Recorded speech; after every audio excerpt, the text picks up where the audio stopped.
Bon, que se passe-t-il avec la liberté d'expression en France?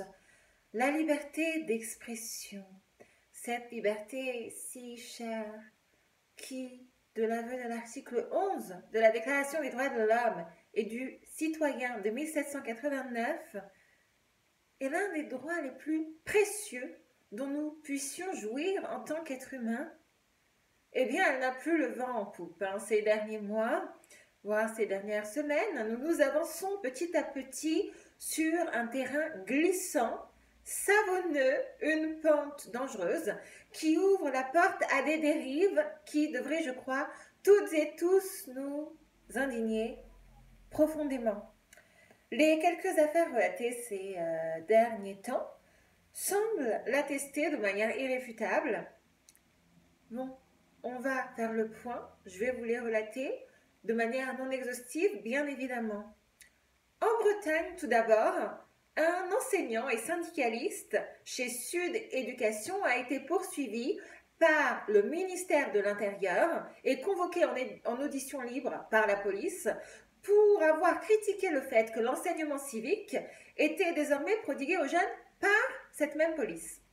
L'audition libre, pour ceux et celles qui ne savent pas, c'est tout simplement une convocation, un entretien où vous êtes sommé de vous rendre, en général soit en police ou en gendarmerie, à l'issue de laquelle vous pouvez être placé en garde à vue. Alors, a-t-on encore le droit de critiquer la police, les dérives racistes et misogynes au sein de cette institution, puisqu'il s'agissait de cela, en l'espèce, pour ce professeur qui s'interrogeait de la pertinence de cette décision et la légitimité conférée à des policiers pour réaliser des cours d'instruction civique à des jeunes élèves. Eh bien, il semblerait que non, désormais. Par ailleurs, on monte d'un cran dans la gravité des atteintes à ce droit, à s'exprimer librement, avec l'acharnement sur la France insoumise. Oui, il faut que nous en parlions.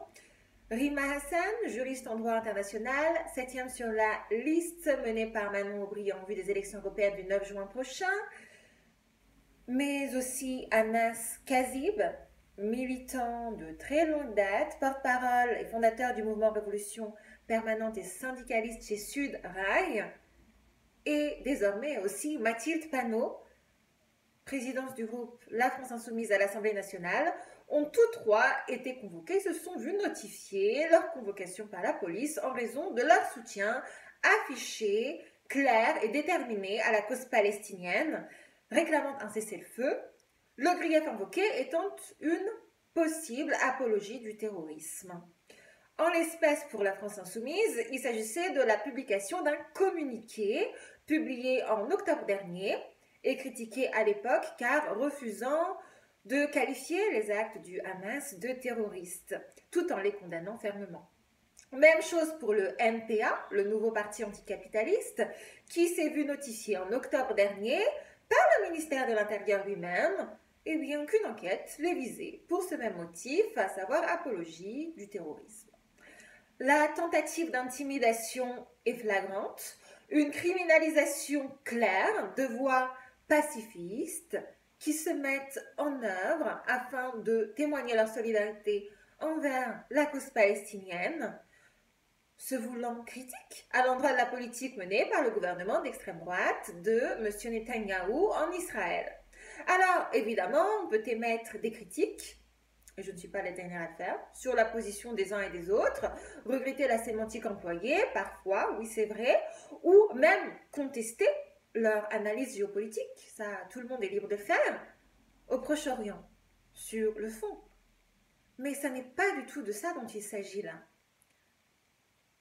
De quelque manière que ce soit, un débat politique, aussi vif soit-il, aussi conflictuel et divergent dans les opinions qu'il propose soit-il, ne devrait jamais aboutir à des poursuites pénales. Je crois que là, on est en train de franchir un cap absolument déterminant et inquiétant. Et avant cela, il y a eu l'interdiction d'une conférence à l'université de Lille, au cours de laquelle Jean-Luc Mélenchon et Rima Hassan devaient s'exprimer dans le cadre de la campagne électorale en cours. Conférence relocalisée in extremis dans une enceinte privée, une salle privée, et également interdite par la préfecture de police en raison de risques de troubles à l'ordre public, fermez les guillemets, invoqués avec une interprétation tellement extensive de cette notion qu'on n'y comprend plus rien. L'ordre public étant, il me semble ici, dévoyé à des fins politiques pour faire taire des dissidences, des voix contestatrices et pour perturber le bon déroulement d'une campagne politique. Il est clair désormais que la France insoumise est considérée dans le débat public comme le nouveau Front National, je crois que maintenant tout le monde l'a compris, c'est-à-dire un parti dont il faut s'écarter, un parti qui serait dangereux pour la démocratie, afin de savamment compromettre toutes les chances à une gauche progressiste et humaniste de porter son projet. Oui, parce qu'on peut faire beaucoup de reproches à la France insoumise, mais sûrement pas celui d'être un parti qui défend des avancées sociales, qui veut porter des valeurs humanistes, des valeurs féministes, des valeurs progressistes, des valeurs de défense des intérêts des plus faibles, des opprimés dans la société. Donc, évidemment, le corollaire ne peut en aucune manière être fait avec un parti raciste, extrémiste. Le même fondement, celui d'un risque de trouble à l'ordre public, a été invoqué pour interdire une manifestation le dimanche 21 avril dernier, organisée à Paris de Barbès à République contre tous les racismes, contre l'islamophobie et en dénonciation des massacres en cours à Gaza, soutenant les enfants victimes collatérales de ce conflit. C'est-à-dire que la préfecture de police de Paris a jugé a priori, avant même qu'elle n'ait eu lieu, en raison de sa nature, que cette manifestation aurait peut-être pu, de manière tout à fait conditionnelle et non prouvable en l'espèce, donner lieu à des débordements et à des slogans antisémites. Les organisateurs de cette marche ont attaqué en référé devant le tribunal administratif cette décision d'interdiction de manifester et ont été soutenus à l'appui de leur demande par la justice, puisque celle-ci en effet considérait que cette atteinte à l'ordre public n'était pas caractérisée, que cette interdiction entravait la liberté de manifestation en vue de son caractère tout à fait disproportionné. Et donc, la préfecture a été désavouée et cette marche a pu avoir lieu de manière tout à fait calme, sereine et pacifique. Fait encore plus interrogeable et sidérant, celui de la condamnation d'un syndicaliste cégétiste, Jean-Paul Delesco, à 1 an d'emprisonnement avec sursis par le tribunal correctionnel de Lille, c'est-à-dire une sanction d'une gravité absolue, sur, encore une fois, le fondement d'apologie du terrorisme pour avoir diffusé et approuvé un tract de soutien aux Palestiniens recontextualisant les attaques perpétrées le 7 octobre dernier. Alors cette infraction, apologie du terrorisme, elle a vu le jour par un texte législatif, une loi dite Cazeneuve de novembre 2014, c'est-à-dire qu'elle a été inscrite véritablement dans le code pénal, dans le droit commun, mais en réalité, cette infraction existe depuis beaucoup plus longtemps, depuis la fin du 19e siècle, puisqu'on retrouve des traces depuis 1881 d'apologie de crime, mais qui était jusqu'alors circonscrite au droit de la presse, en fait. Et cette appellation, apologie du terrorisme, permet désormais aux différents parquets de se saisir d'affaires et de poursuivre pénalement des individus, des organisations politiques, syndicales, associatives qui présenteraient sous un jour favorable un acte terroriste. C'est la jurisprudence de la Cour de cassation qui le définit comme tel. Eh oui, mais avec toute la question de la latitude à lui conférer, car elle peut être largement ou strictement interprétée. Et c'est là toute la question. En tout cas, on voit que depuis ces dernières années, avec une accélération flagrante ces derniers mois, depuis l'attaque du 7 octobre, on a un déferlement de poursuites des parquetiers pour cette infraction d'apologie du terrorisme. Alors, la démocratie française est-elle en train de dériver lentement mais sûrement vers l'illibéralisme? Toutes ces affaires, plus que symptomatiques d'un gouvernement fragilisé, apeuré par la contestation, en sont, je crois, la démonstration flagrante, malheureusement. Dès lors, on peut légitimement se poser la question: qu'en sera-t-il si demain un autre gouvernement parvient à se saisir de l'appareil d'État afin de malmener, compromettre toute liberté publique? La liberté d'association, la liberté de réunion, celle de manifestation, d'expression, en réprimant, en se servant de la justice, supposée indépendante en vertu du principe de séparation des pouvoirs, pour réduire sous silence l'opposition, pour enfermer, condamner les opposants politiques.